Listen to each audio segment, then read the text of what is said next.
Hi everyone, and welcome to another informative installment of the Visionry Presents. I'm Greg, your host. Thanks for tuning in. I'd like to start by thanking those out there who've given me some good constructive feedback on my show and try to help me make it a little bit better. And if there's any topic out there that you'd like a little more factual information on or clarification, please don't hesitate to email me. And at the end of the show, you'll see that I have my email there for you. All right, so let's take a look at today's topic and we'll go from there. All right, so as you can see, we're going to be looking at EQ and IQ, mostly the EQ part. So that's, for those of you who don't know yet, that's called your emotional quotient or your emotional intelligence. And of course, your IQ is your intellectual quotient or your intellectual intelligence. So let's begin. All right, so let me get the specs here so I can see what's going on. So emotional intelligence, or your EQ. So you may be asking yourself, yep, Greg, I pretty much know what the IQ is, but what is this EQ business that you're talking about? So let me start with a little intro. When it comes to happiness and success in life, it's your emotional intelligence, or your EQ, that matters just as much, and if not more, than your IQ. And you'll see as I explain a little bit further on here.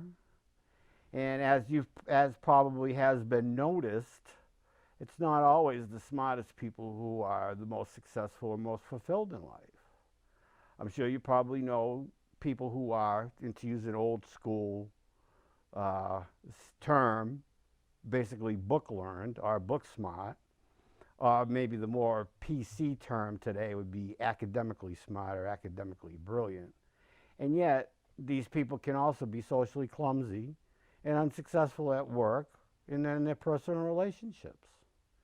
Intellectual ability, or your IQ, isn't enough on its own to achieve success in life. Sure, it can help you get into college or something like that, but it's your EQ that will help you manage the stress and emotions when you're facing your final exams or your tough classes. IQ and EQ exist basically in tandem and are most effective when they build off of each other.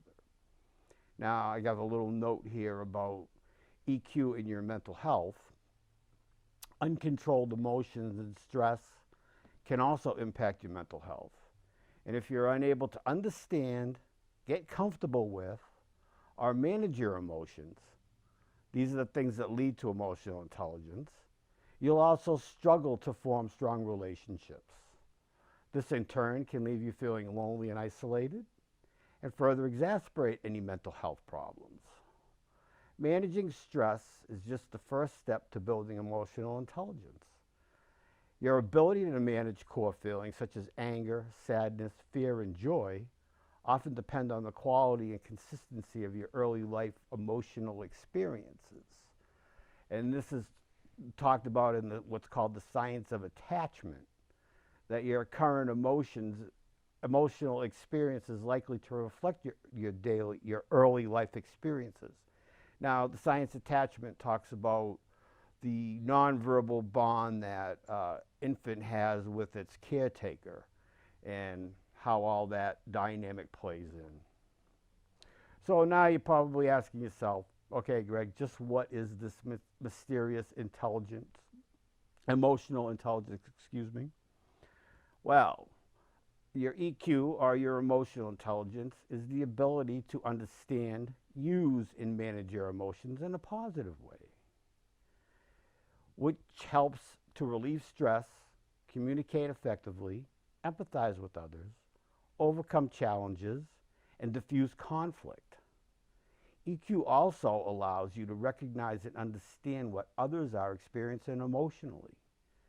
The way this happens for the most part is through nonverbal process that both informs your thinking and influences how well you connect with others by things like such as body language, eye contact, tone of voice, that kind of thing when you're dealing with somebody else.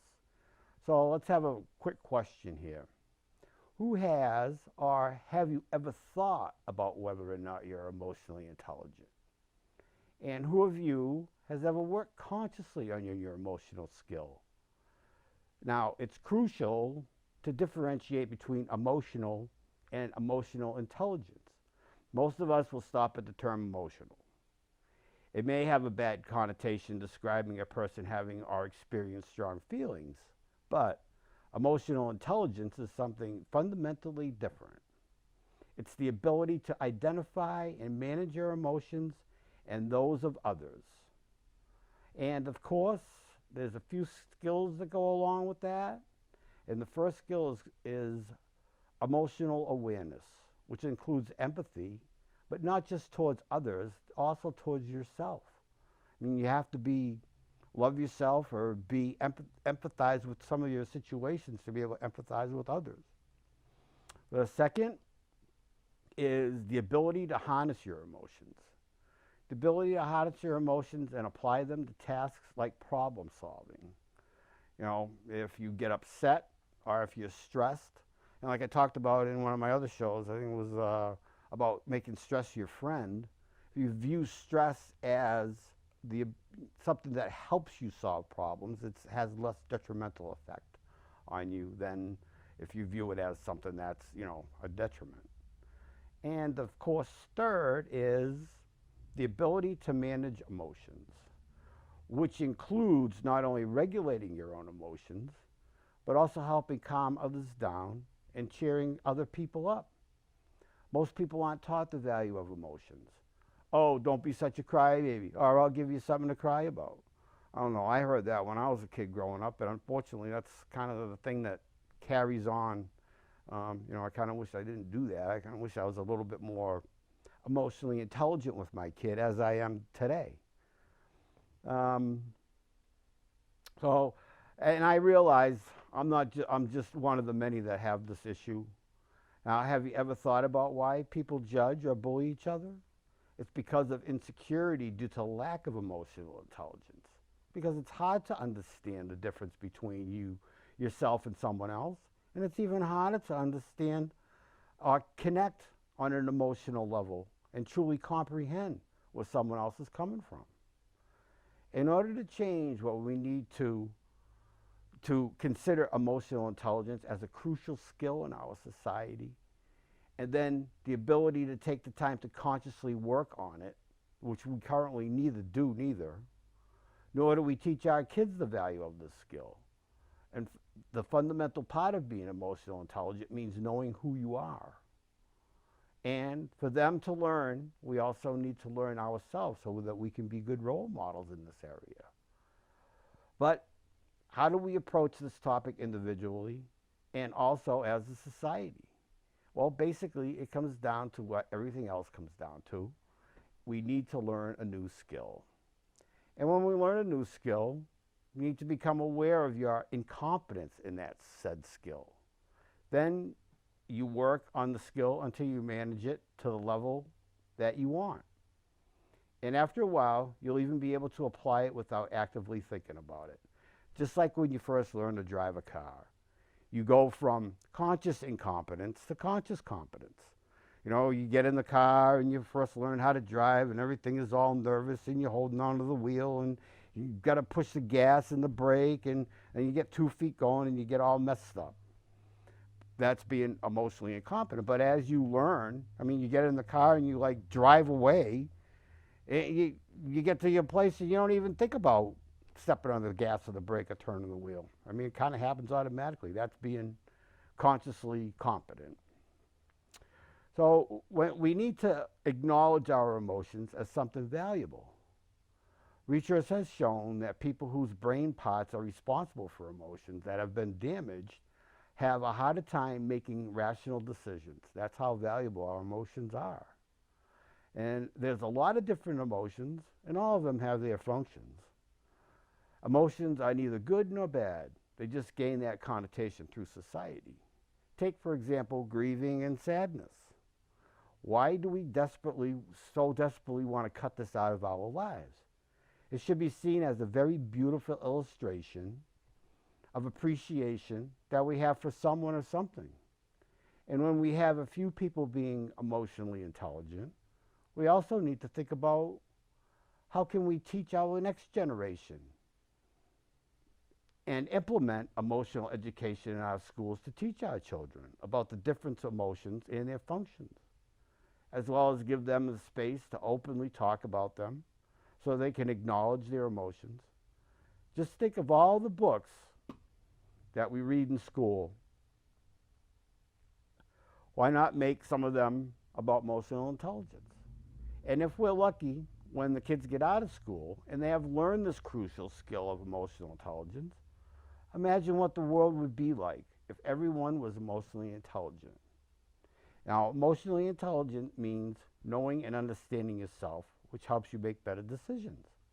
It would spare us from emotional suffering because we would know where it comes from and we would know how to handle it. And maybe not even impose it upon anybody else. When you kind of get cross and maybe you're with your partner, your wife, or a friend, and those emotions start to spill onto somebody else, maybe that wouldn't happen if we were a little bit more emotionally intelligent. And it would help us to deal with interpersonal relationships.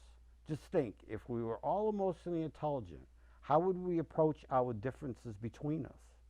How would we approach topics like mental health? How would we approach conflicts in war? Just imagine the kind of world that we would be living in. It would be a world full of mutual understanding, acceptance, tolerance, and connection. A truly all-encompassing world. How awesome would that be? Well, my friends, that's it for today's installment of the Visionary Presents. Thanks for tuning in, and I hope you were able to learn something new today to help you or to help yourself or another on the path of a more joyful and fulfilling life. I hope to see you on another informative installment of the Visionary Presents. And as always, my name is Greg, and if there are any comments, questions, complaints, or suggestions, you can email me at thevisionary@pm.me. And as I've mentioned in the past shows, this is a very secure email service that I use. It costs me a couple bucks a month, but the peace of mind is worth it for the intellectual property that I have, and also for the anonymity of the people that I can talk with on there. But before I close, another thanks again to those for your kind and constructive feedback. Well, that's it for now. Don't forget, you can always check me out on the Cat TV site, or you can look for me on YouTube as well. Bye for now. Thanks for tuning in. See you next time on The Visionary Presents. Adios.